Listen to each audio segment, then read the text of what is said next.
Hey YouTube, Eric back. Going to be doing a review on one of the oldest figures that I have in my collection. Not old as far as when it was made, but old as far as when I got it. Because when I first got back into Transformers, I was supposed to just stick to Starscream. I lost my first collection to Hurricane Katrina. So when I got back, I was like, look, I'm not going to spend that much money on Transformers anymore, just Starscream. And we all see how that turned out.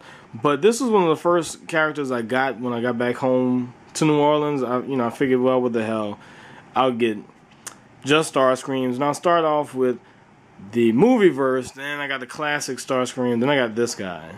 And he really is, I mean, a lot of great memories with this guy. Just coming back to the city, having that one huge, nice-looking plane transformer in my room. You know, when people would come over, and it wasn't Transformers all over the place. But he really is a good figure. And again, this is from the Machine Wars universe. He is a repaint of Skyquake, which was again repainted into King Atlas for the universe line. But he comes with stickers. I never applied them because I hate applying stickers. I usually mess them up. So I have the stickers sealed away in a box. So he might look a little plain, but I actually rather him this way. You know, the green missile highlights. And again, like I said, he is a repaint of Skyquake. And I had Skyquake.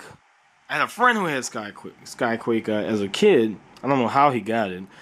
I think his uncle went on vacation to Europe or something like that and brought it back. But anyway, I never remembered it being this huge. When I first ordered him off the internet, I got him in the mail a week later, and I was like, what the hell is this huge box? And I was expecting him to be maybe Voyager size, tops. But this guy is freaking huge. He is about the same size as a Leader. And the best thing I have to compare him with is Leader Megatron. And let me back the camera up, because they really are about the same size. Like from end to end, I'd say they're about the same size. Even the same type of bulkiness. And I apologize for the dust on the figure. That's how long I've had it. And I've dusted it, but you know, this black just shows dust like there's no tomorrow. So I'll probably dust it later. But he has very good plane mode. Not much going on. I mean, he has the landing gears there and underneath here. And there's a gimmick with this where you turn this thing around and missiles drop out. And they drop out from these little things right here. So let me get that back in there. And when you twist it, it kind of stores it in there. So he's full of missiles, and he has the missiles right there on the side, and you know, all that good stuff. There used to be a gimmick for Skyquake where you would look through this and turn this, and you'd see pictures or something like that. Of course, you can't do that now because they removed the gimmick, as well as I think he might have had guns too. But they removed that gimmick for the Machine Wars line. And a lot of the figures had gimmicks that were removed. I don't know if you're trying to sell a line, you know, sell fans on the line, and you remove some of the cool gimmicks. Because I mean, he has this huge backpack here now, but they took the gimmick out for him. Why the hell would you remove the gimmick? I don't understand. Transformation is beyond simple. What you do is you split. Let me see. Split. I don't remember which way it splits. Is it this way? Yeah. Okay. You split that like that. Oh, let's flip that landing gear up. And this is really old school. You flip the legs around like that. He has these little heels back here, and on the front he has little tiny feet. And you can split the legs like that. Now you can see how big this guy is getting. Let me back him up some more so you can see him. Alright, next you take his wings, pull him back like that. You turn him around, you flip this up, and this big huge backpack just kind of snaps back here. And that, you know, let me see if I can get on camera. This backpack just kind of floats there. You could take these wings and you pull them down, but he still has a huge backpack. You open this, take out his head, and almost done. Flip up the landing gears.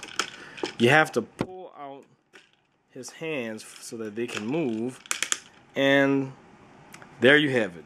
Machine Wars Starscream. And let me tell you, he is pretty big. When I first got him, I wouldn't display him in robot mode because he would tower over all my other Starscreams, even the movie, Starscream. Just so you can get a grasp of his size, I have the BotCon clinch, and here they are next to each other. And Machine Wars Starscream is a lot taller than him, So yeah, this is he is a big figure. Get clenched out of the way. Another thing you'll notice about this figure, if I can turn this aside, his face. He has very little. He can't move his head, first of all. He has hardly any detail on his face, but apparently he's wearing like a mask, like Sub-Zero or something like that. And he doesn't look a thing like Starscream at all. Starscream by name only.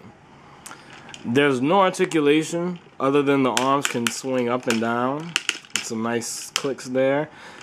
That's about as far as his articulation goes. He doesn't even come with a gun, which sucks. I've managed to get my G2 Swindle from the Combaticons. He can hold G2 Swindle's rocket launcher, but it's only about this big. He looks kind of, dinky holding it. So usually I just have him with his hands at his side, I guess. So he's a good. How do I explain this? I'm a Starscream fanboy, first and foremost. So I like anything Starscream, as long as they call it Starscream. I do like this figure. He displays well in plane mode. He's okay in robot mode. The only thing holding him back is it's really hard to put him on the shelf when you have this much hanging off him. And you can say the same thing about Armada Starscream. There's just a lot going on back there which shouldn't, even by G1, G2 standards, you shouldn't have all this shit hanging off the back of him. But, hey, it's Starscream. What are you going to do? Not like him? So, he goes for, I don't know what the prices are. Again, I hate saying what I got them for, but I got them for about $30, mint and sealed box. But that was a while ago. That was like right after Katrina. So it might have been 2006, 2007 maybe. I've seen him go on eBay for $80, probably because of how big he is. So, if you're a Starscream collector, get him. If you like Machine Wars, get him. Otherwise, you won't like him. Because I find it hard to like him sometimes. I have to tell myself, hey, this is Starscream, like him. But, it's Machine Wars. It wasn't the greatest thing in the world. Now, what I would like is for the next BotCon to have a Machine Wars theme to give us some great Machine Wars character modes. Because the stuff we got is just totally shit. I'm insulted that they called this Starscream. So, hopefully BotCon could do it justice. Somebody could do this line justice. But until then, all we have are figures like these, which is only for the most hardened collector to be able to put up with shit like this. I like it because I'm a Starscream fan.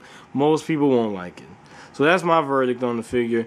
Get him if you're a Starscream, or if you're, you like odd little Transformers. Otherwise, steer clear of him. He's not worth it. All right.